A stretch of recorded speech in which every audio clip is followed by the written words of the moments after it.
We've established COBRA as a pro bono initiative to assist businesses in distress, and in that regard to assist with a whole host of professional services.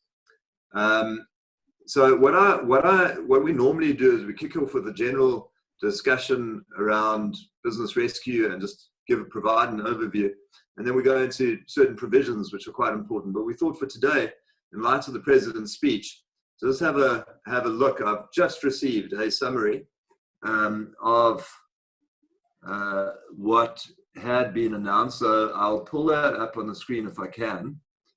And then we'll also have a look at the risk-adjusted strategy that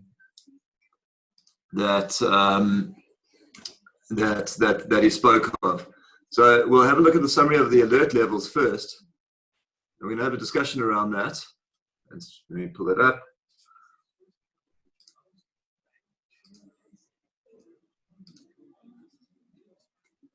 Okay, can you guys see that? Are you guys there? Yeah, I can see it. Perfect.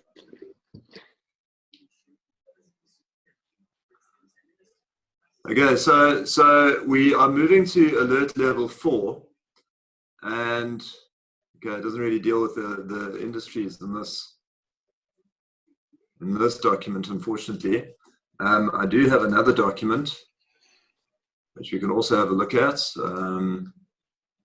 which is certainly far more comprehensive.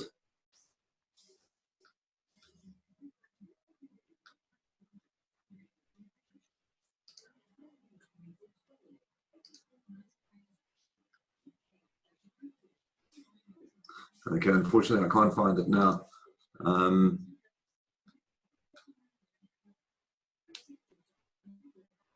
Yeah. Okay, look, as and when the discussion pops up, if there's anything relevant in relation to what I read this morning, in the context of the businesses in distress, we'll obviously mention it, and I will try during when I get the opportunity to find the other document. Okay, so let's start with the general overview. Peter, if you can just kick off with explaining what business rescue is about. But before we get there, let me just mention to the audience that COBRA is not about business rescue. COBRA is about COBRA is about avoiding a business rescue. So, in other words, the idea with COBRA is that you enter into the ecosystem, and COBRA does everything in its power to avoid the business going into business rescue. You see, the view that we've adopted is that business rescue is a very, very different creature under the present circumstances, because businesses are in distress as a result of an act of God. And the only reason that business rescue would, in essence, be required is if a creditor was unreasonable in relation to negotiating, let's say, a remission on rental or flexibility on payment terms. And if the creditor were to, let's say, threaten to liquidate, then what would happen is COBRA would say, okay, fine, let's put the business into business rescue, and that would level the playing fields. And then the landlord, let's say, as an example, would sit around the table, and the bargaining power, it would be an equality of bargaining power, which is important. But what we've been able to do is explain this to creditors. And in fact, we've been able to get creditors into the ecosystem, and in turn, we deal with their creditors. So the idea is to identify supply chains and to deal with the supply chain as all the parties in the supply chain, to try and invite all the parties into COBRA rather, so that we can have our professional mediators mediate arrangements. And obviously having an impartial mediator also instills the element of trust, plus you have the business turnaround specialists who will have looked into the business. So Peter, if you can kick off. Maurice, thank you for that. Good morning. Can I ask you just to unshare your screen again, Maurice, because it's a bit disconcerting with the... good morning, everybody. Yep, as Maurice said, overview of business rescue. Came into life in 2011 when the 2008 Companies Act was promulgated.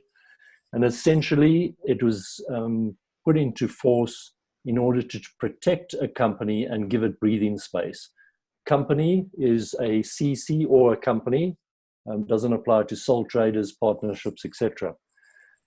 It provides an absolute moratorium to any legal action against the company. That's not only claims against the company for payment of debt, that's any legal action against the company, subject to Chapter 6 itself. So you can land up in court with the company if you're trying to have the business rescue overturned, or have a practitioner removed, or have a director removed. So one can still go to court in business rescue, but the actions are limited. But generally, any action against the company is not permitted. How do you enter business rescue? First of all, the directors have to consider whether the company is financially distressed, defined as the company is unlikely to be able to repay all its debts as they fall due within the next 6 months. That's a shorter period than the normal Companies Act Chapter 4 financial stability analysis, which requires it to be taken over 12 months.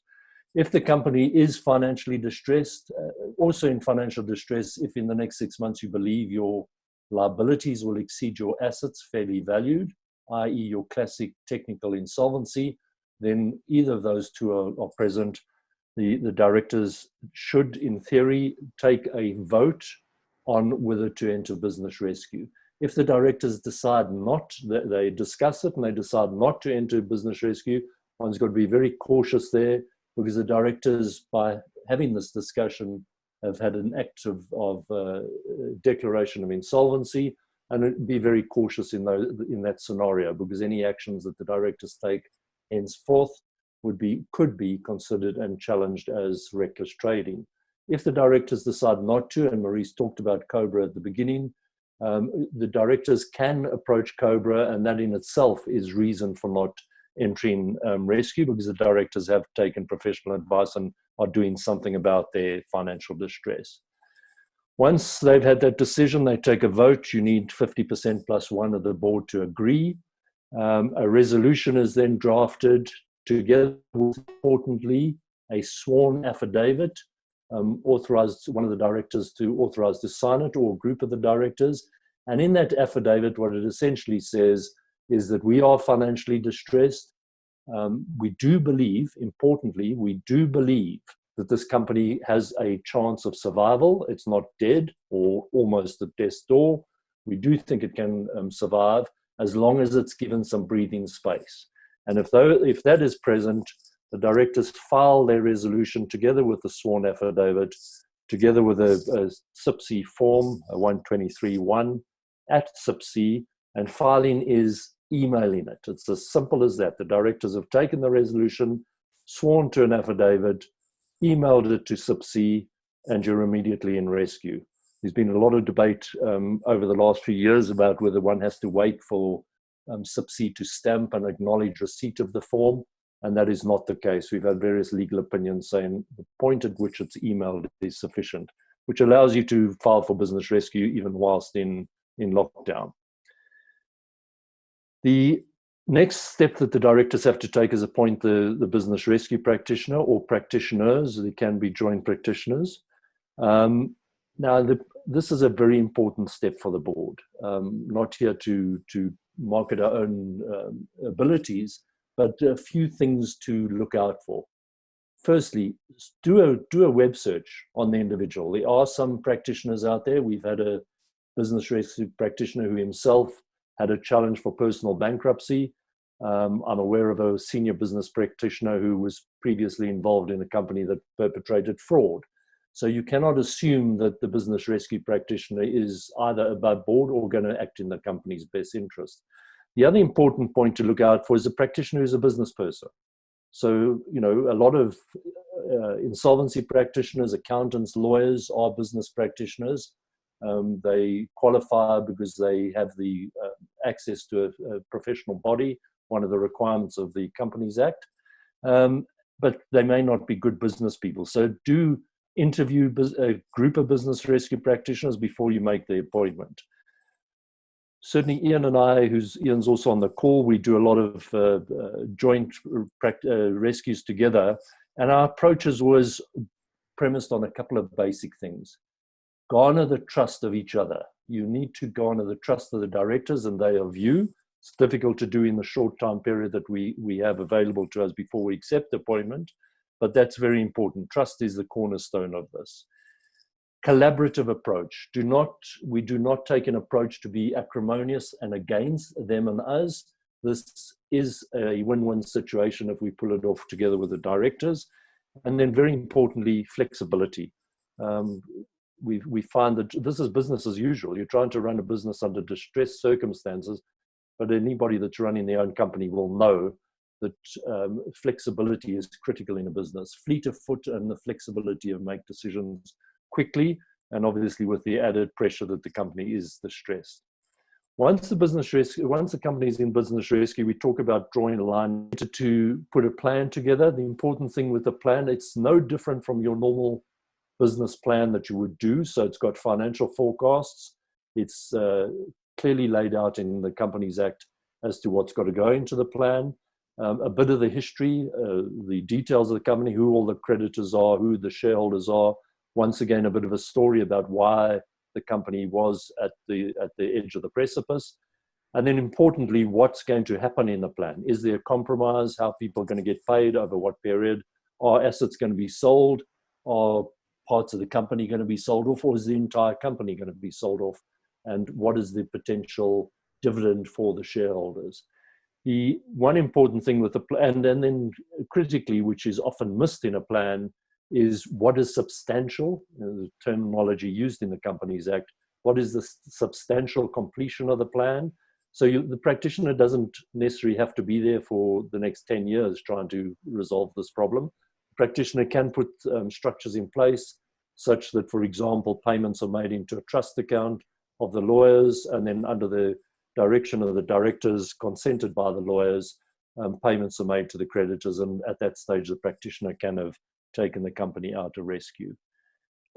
The plan, if it changes during the course, often the case, the practitioner can make alterations to the plan. If it's a significant and material would be, we thought we were going to pay you 60 cents in the rand, but now we realize we're only going to pay you 20 cents in the rand. That would go to the creditors for a vote, 51%.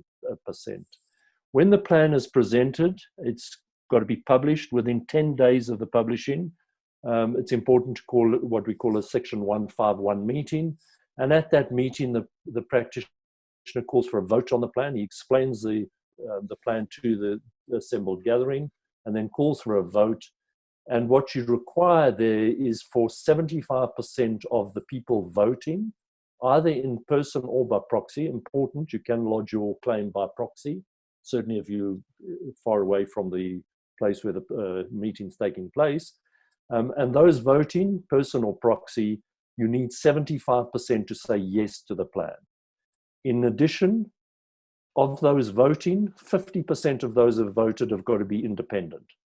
So there is an independence definition, and independence is classed as anybody that's got no prior connection to the company.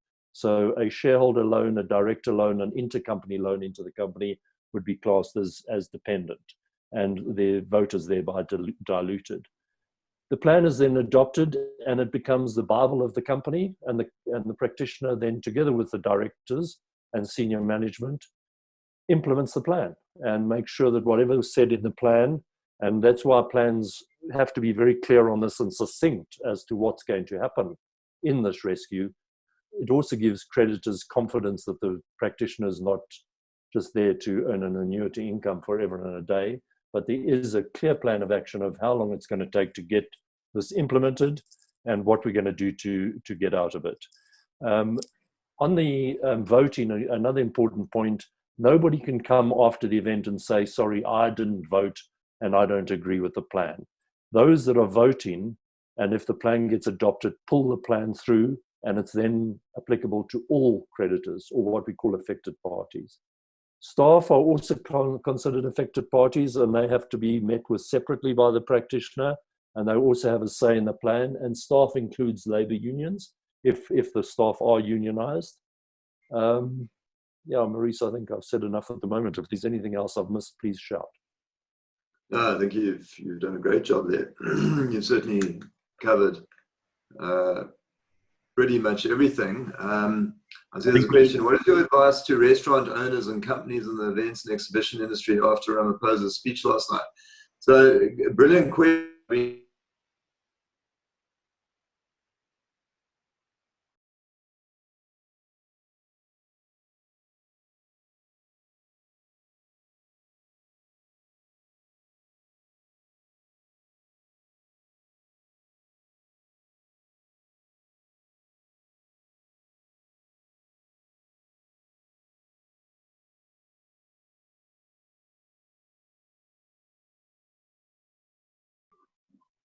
Yes, it is. Yep. Okay. It is.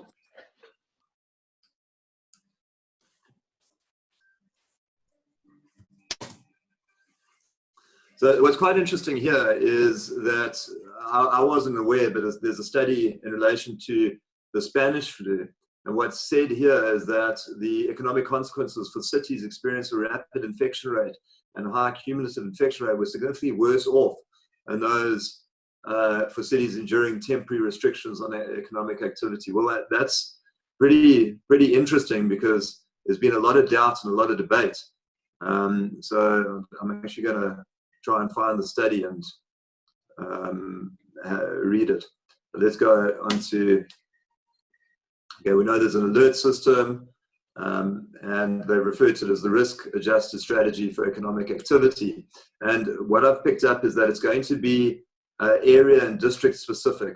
So Sandton, I'm led to believe, Morningside Clinic, as an example, is full of COVID patients, and Sandton is one of the hot spots. So it's unlikely that Sandton will, at this point in time, be given the same level as other areas in the country.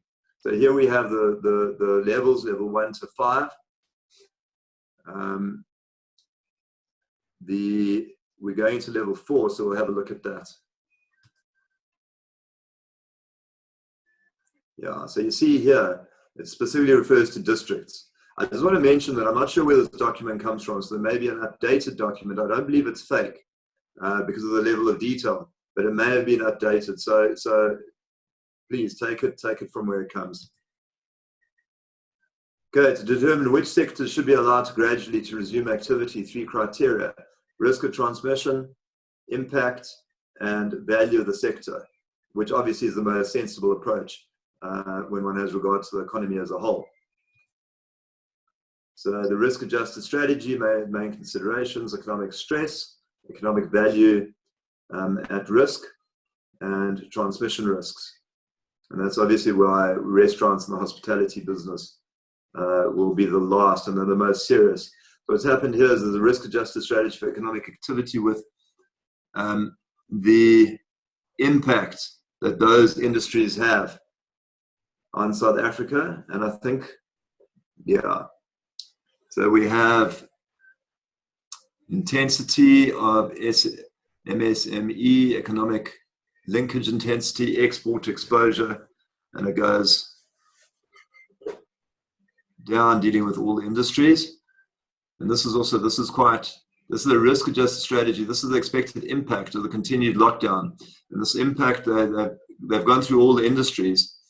And obviously, let's see if I can go down. You'll see tourism is red, mining, oceans.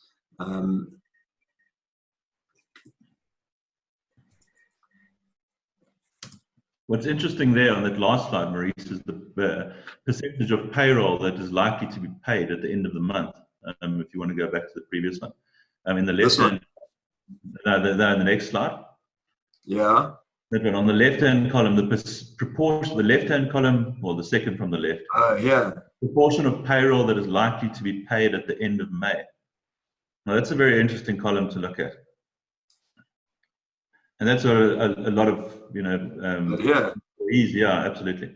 That's what a lot of employees would obviously be looking at very seriously, and companies that will have to consider retrenchments and so on at some stage. So it's very interesting to look at how the sensitivity ranges from industry to industry when it comes to payroll, being able to meet payroll commitments.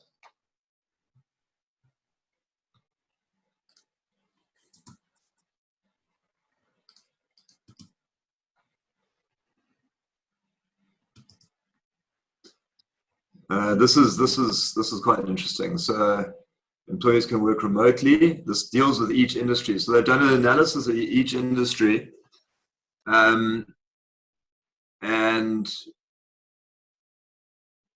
dealt with the possibility with whether under the new economy, whether I'm just trying to get rid of these. Where there's an ability to work from home. So there's ability to work from home, workforce that are older than 50. I mean, this is absolutely brilliant. I mean, this literally makes me proud of our government to have gone into this level of detail. Anything you see there of interest, guys? Well, look at hotels and restaurants. Look at that on the right. Look at the score there, 18. 18. On the bottom right. And you'll see the next slide, Maurice, it even goes further into square meters per person and everything. So after these, yeah, it's page. Let me just have a look here. So it's just above that, and I just think it's quite interesting how they've even got it down. As you say, it's so well prepared. They've considered the meters per square that people need to be distance from themselves. And how that either works into a high, medium, or low risks, which is great. And what's interesting in this document is I'm not sure what they mean, but at a certain point they actually say that restaurants and hospitality, they say it's indefinite. So yeah, have a look at this. This really sums it up. Professional services at the bottom are the safest. Presumably that's because you can work from home. There's not necessarily a need to travel. And all the way up to transport aviation.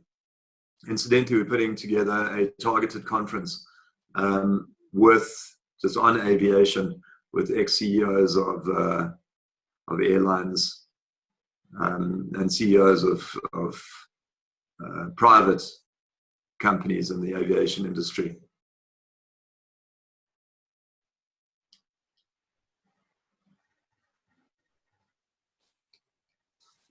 Guys, any observations that you picked up there? I'll move to the next slide.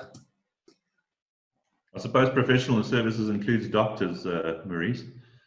And that would, what I found very interesting is how many doctors are actually working over Zoom calls as well at the moment. I'm not talking doctors who are directly involved in COVID-19, but just running the normal practices, via Zoom telecons, and then dishing out prescriptions as appropriate. Guys, look at this. What do you make of this? This is what I was referring to.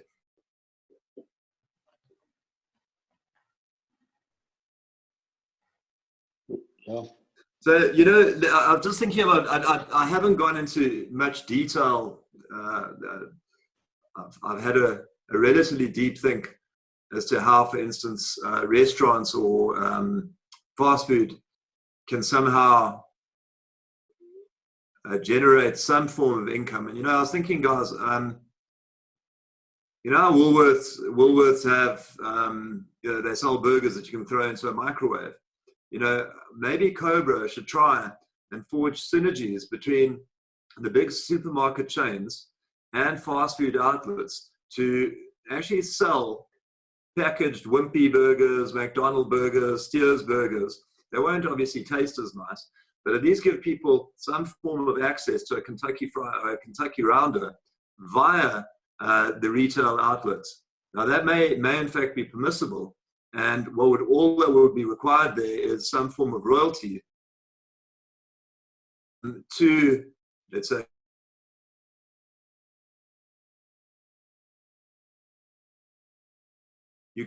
that is something that could conceivably work. I haven't given it a deep think, But that's certainly something that COBRA is going to explore, because COBRA is really, really well placed to bring the retailers in, the supermarkets in, to try and negotiate arrangements like that.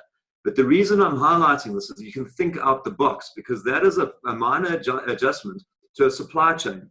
So the problem is what's been identified in this document, and it could be a relatively minor adjustment which would give rise to the supply chain not being cut off. And one thing to explore is something along those lines. Maurice, any idea of what would happen to training companies within this space? Let's have a look. Let's go back.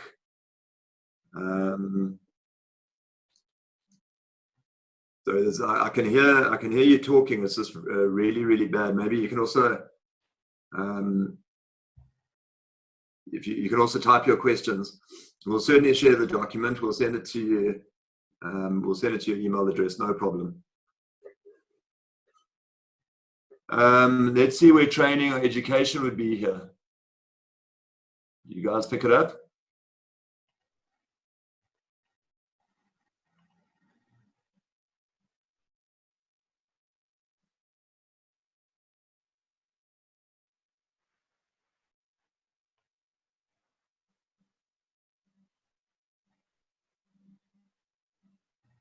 I don't see it there. Yeah, I don't see it either.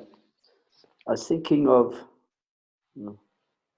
telecommunications, but it probably definitely wouldn't fall in there. Financial. I wonder if they've overlooked it, or because it's an essential service, or maybe they regard it as a professional service. I'd imagine it's probably been overlooked. So this is really bad news, and I don't understand the logic. Do any of the panelists understand why they do this after the lockdown?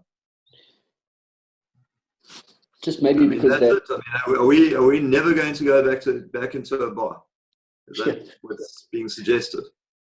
I mean, I just don't see. Look, I think what's also important, guys, is this is the thinking as of today. Now, there's a lot of talk and there's a lot of optimism around a cure. Trials have started, and in fact, CNN said this morning that the cure may be weeks away, and that's what's being reported. Now, this is the present thinking. If a cure comes and it results in you taking a pill and all the symptoms go and you survive, well, this is going to change. I mean, I don't see them not bringing bars back. Yeah. Mac, if I may, just having watched the president's speech last night, I think what the motivation is if we go back to level 1, which is the lowest risk category, then all of these activities resume as normal. And what may very well be the case, you'll see that they've divided the country into a number of jurisdictions, for lack of a better term. So it could be that Sandton remains a hotspot, and then Sandton remains at level 3, for example, whereas down in the Eastern Cape, where you're on level 1, everybody. That is the idea. But they're saying here the following restrictions will remain in place after the national lockdown, and regardless of the level of alert given at any given time. Are you suggesting no? This is after. I understood that if you go to level 1, so I think that the level 1, I think what they mean is that lockdown as it is presently, so up till the end of this month, and then afterwards you have these different levels that are put into place. But I could be wrong. I mean, it might be an ambiguity that they've messed up in this document. Sit in restaurants and hotels. Bars and shebeens. It doesn't specify a time frame, Maurice. I don't think it's surely can't be the intention to keep it like that forever. It must. They probably just heard and not. I've got a comment. Maybe it's for fear of another pandemic. Who knows? And the following rules: encouraged to adopt a work from home strategy where possible. I think that's going to be indefinite. That's going to turn into a convention. I think boardroom space is going to be significantly reduced after this. Yeah, workers above the age of 60, that's a no-brainer. Protocols, screening of staff, and that's something else. I mean, there's talk of a South African breakthrough where testing results can be received within an hour. Sanitizers and social distancing.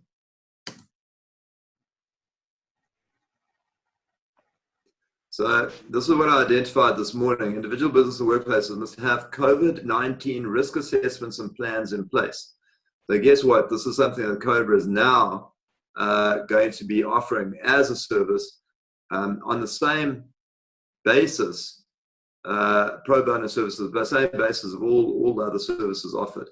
Now, when it comes to a risk assessment and plans in place, that is, I mean, when it comes to any business, the expertise, we have 1,000 consultants, we have IQ Business, we've got engaged to put these together with the level of expertise and capacity will be relatively simple. What do you think, guys? Yeah?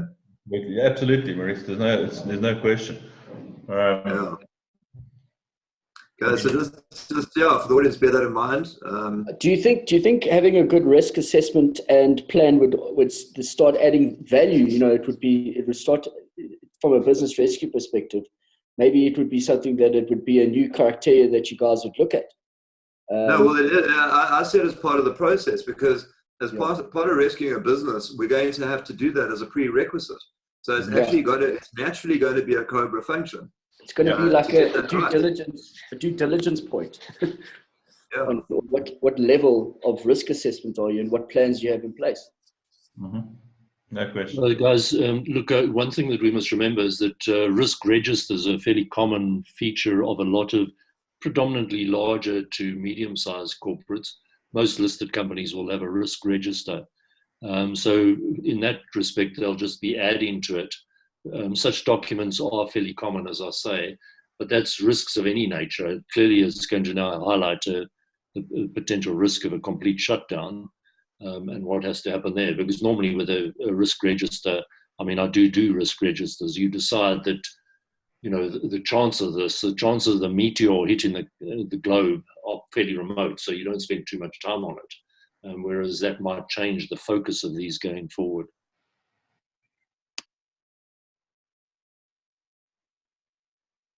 Worker education by businesses. This is a very, very different world, guys.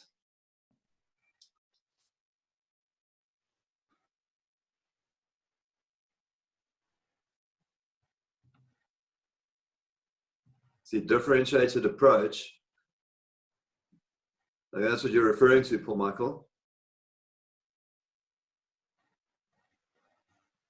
Yeah, it is. I just think that we might be dealing with an ambiguity. You know, you've got two different parts of the document pulling us in different directions. So that is what I was talking about, but I'm not sure that it fully answers your question. You see that? So premiers will make recommendations. Ministers may have additional directions to grant exemptions. Oh, well, that's quite good. So they're decentralizing. I'm not sure if it's good or bad. Look, the way that I see it is that they realize that it could flare up, and they need a response strategy in place. So we're never actually going back to business as usual. It's almost like the United States has those terror levels, and then at a moment's notice they can put you into code red and put a specific... I think that's it. So we're in level 5 now. We know what this is about. This is complete shutdown, and this is now from next week. So this is what's interesting. Food retail stores already permitted to be open.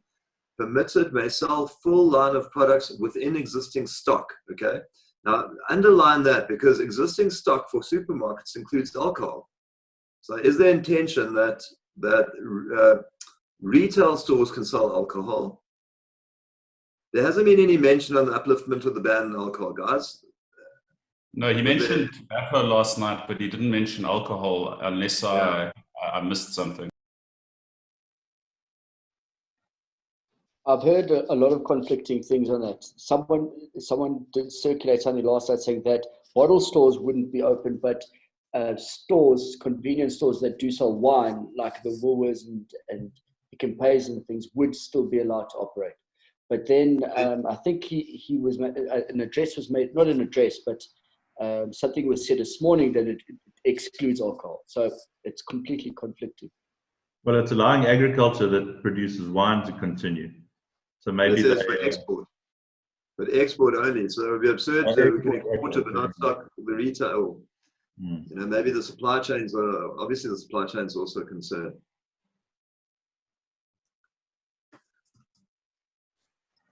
Level 3. So this is interesting. You see, I mean, obviously for the legal business, we were eagerly awaiting to see what the situation would be with the deeds office. And now this is level 3, which is bad news for conveyancing attorneys. But I mean, I don't know if it's because we're partial as attorneys, but surely, and I'll ask the non-attorneys, you know, Peter, surely you'd want the deeds office to register bonds to allow for post-commencement finance, or to allow for the security that we speak of, to give you that super preference. Do you have any thoughts on that, Peter? Well, Maurice, absolutely. But I mean, what we do know is, whilst we're in the current, I mean, I think, first of all, I think what, as you and Paul Michael have already said, is that this document's created a bit of uncertainty, and you know, it has to be tidied up. But with the courts being closed and the deeds office being closed, obviously one can't register a mortgage. However, I think if a practitioner, certainly Ian and I would take this approach, if we've offered somebody a fairly strong piece of security such as a mortgage, and we've committed to that, we would make sure that the company gives the reassurance by way of a full director's resolution to the fact that this funding is going to be secured by a second mortgage or even a first mortgage, so that notwithstanding the deeds office not being open, that you would commit the company to making sure it followed through. There's still a risk there, of course. I mean, the company could go into liquidation. It could be an application to court to have the business rescue overturned. So there would be a risk. But I think, you know, from an ethical point of view, if a practitioner is committed to a individual that security would be offered, then most certainly that should be carried through. Once again, I covered the point earlier, to understand your practitioner and are they above board and ethical is quite a critical point here. But certainly neither of us would ever dream of offering up security if we couldn't deliver on it. And remember that the practitioner is in full control of the board. So even if the board members disagreed, clearly we would want to have consensus. But if they absolutely disagreed and it was the only way that we could help this company survive, and if we couldn't convince the directors, I mean, I can't imagine a situation like that, but it might be a sole director. If we've failed to convince him, the practitioner can use the assets as security and provide that reassurance and commitment to the lender. I see e-commerce and delivery service at level 3. That would be your take a lot. There again, I struggle to think why Takealot would be allowed to deliver items, certain items and not others, but again, I haven't thought that through. We have a great question. Well, it's not necessarily legal, but it gives you some insight into the thinking of COBRA. So the question is, what is your thought of the survival of tourist guides in South Africa as we're only on the last level? This is what we refer to as the pivoting, the looking at reskilling, but really trying to reinvent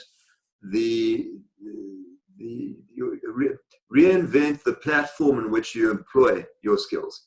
And I'll give you an example. Look, I think tourism, and I think you need to seriously consider reskilling or reinventing yourself. And when it comes to tourism, I'll give you an example of a Japanese airline that over the last couple of years has, let me just remove this screen. Let me first find it. This Japanese airline decided to start investing in robotics and to create a avatar where instead of traveling to a destination such as Japan, you put on your headset, you put on a virtual reality goggles, and on the other side of the world, you have a robot walking around as your avatar. Now, this is under development. This is happening. The airline have been working on it, and they saw that as necessary because they foresaw that that would be happening and airline travel would go down. Now, on the top of my head, I don't know if you've tried virtual reality goggles, but if you try the Oculus Quest, there's some amazing, amazing, amazing sites where you can actually travel to anywhere in the world. Dean, what's that site called where you can basically go to any destination and look around? I mean, I can stand outside my house.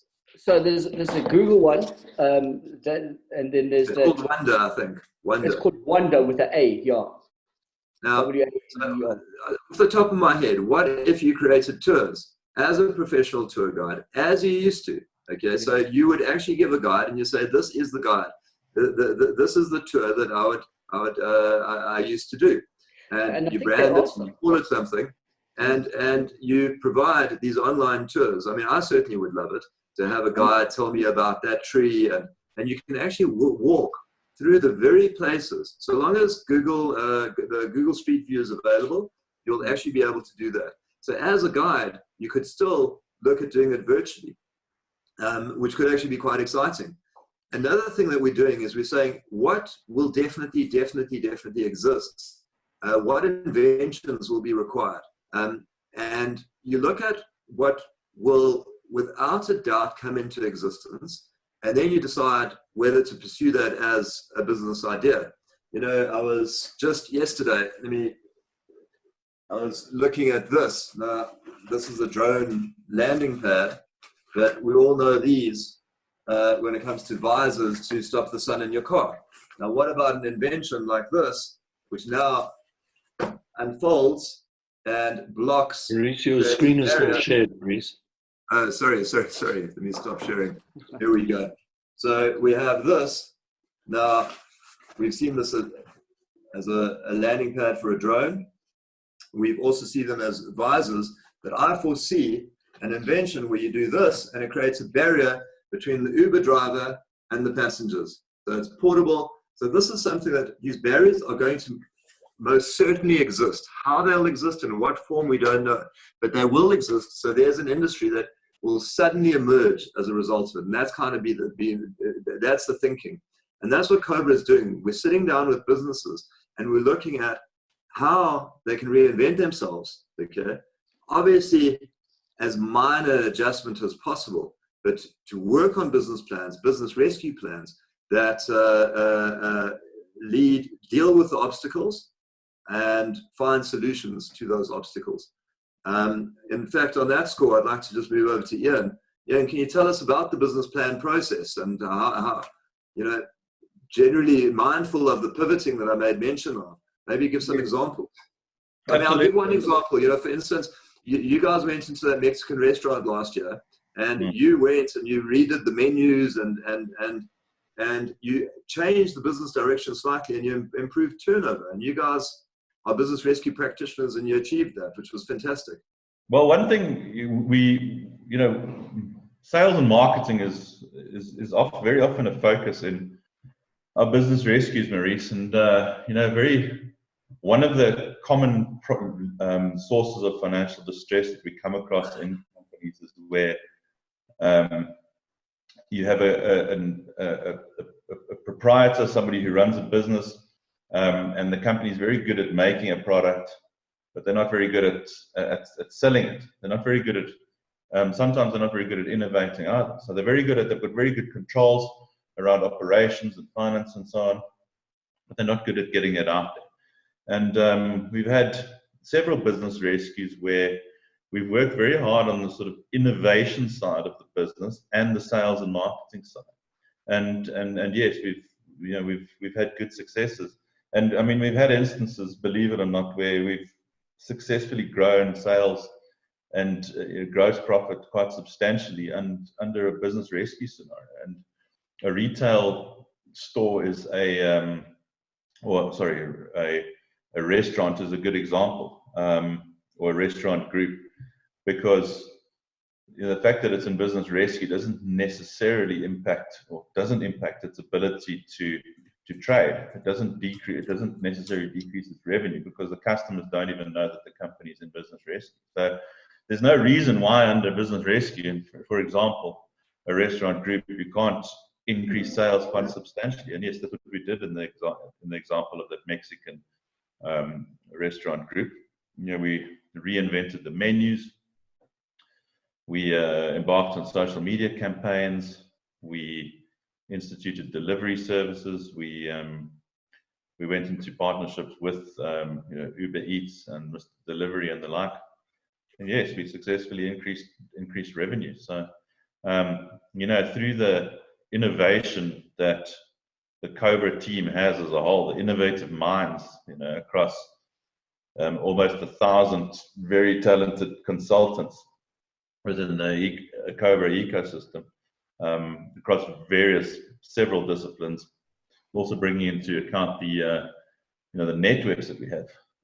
There's no reason why we shouldn't, and part of the COBRA thinking is to actually enhance revenue in the companies that we assist.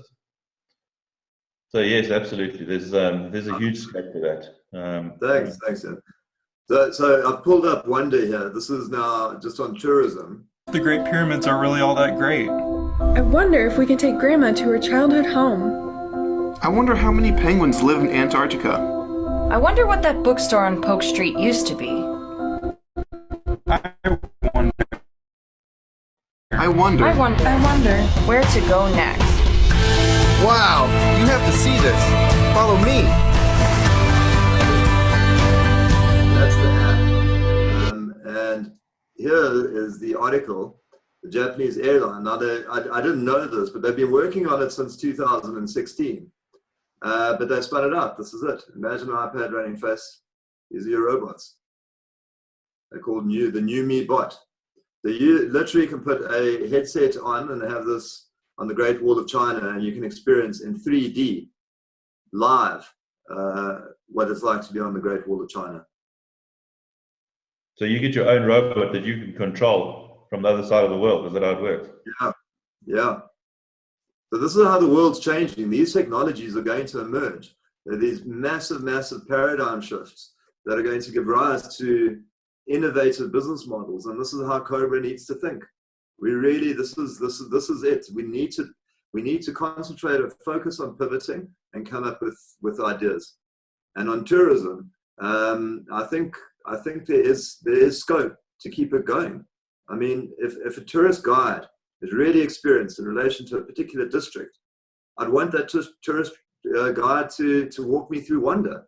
I mean, how cool would that be?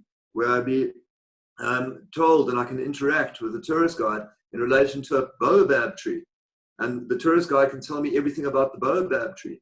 So there you go. There's that pivot. So you've posted this anonymously. Please reach out to us, because this could actually be quite a bit of fun.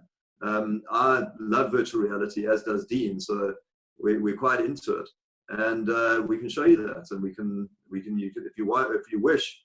I don't know how we get the goggle to you under these circumstances, but it'd be great for you to experience that. So reach out at info@COBRA, mention this discussion. It's info@cobra.org.za, and let's see how we can pivot the tour guide industry. What do you think of that, guys? Absolutely. Great idea. Let's give that a shot. And even the wildlife ones, there's ones in Kruger that they're doing now as well. That would also be great. Yeah, they're already doing. Absolutely, they're already doing that. Yeah. So I think what we've created today is the Wonder Guide. So tourist guides are gone, and now we have Wonder Guides. So whoever you are, anonymous attendee, you've just created the Wonder Guide as a result of your question, and please contact us so we can make that a reality. There are no other questions. I'd like to conclude, unless there's anything else that panelists wish to add. Not. Thank you very much, guys, for attending. Bear in mind that COBRA is there for you. I think what Ian was also getting at is that COBRA is a marketplace, in the sense that you can businesses within COBRA are feeding off one another and they're supporting one another. If there's ever a reason to join COBRA, it's for that. For instance, We have RMB Ventures when it comes to finance. And all the businesses have agreed to provide services on a pro bono basis subject to the means test. I think that's it. Thank you very much. We have these every single day.